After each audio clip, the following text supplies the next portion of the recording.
80+ creative kids' rooms full of fun and games. Do you remember the times when summer was knocking at the door and we couldn't wait to run outside? Even during cold or rainy days, it wasn't a problem, we just threw on an extra layer.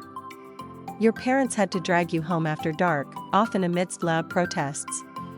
Times have changed, and it seems that kids today are more inclined to stay indoors.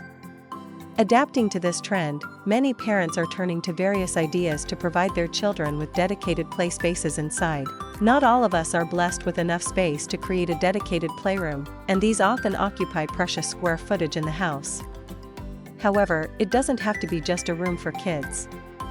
With smart renovation, you can add a space for adults next to the playroom and enjoy the newly found room together with your little ones.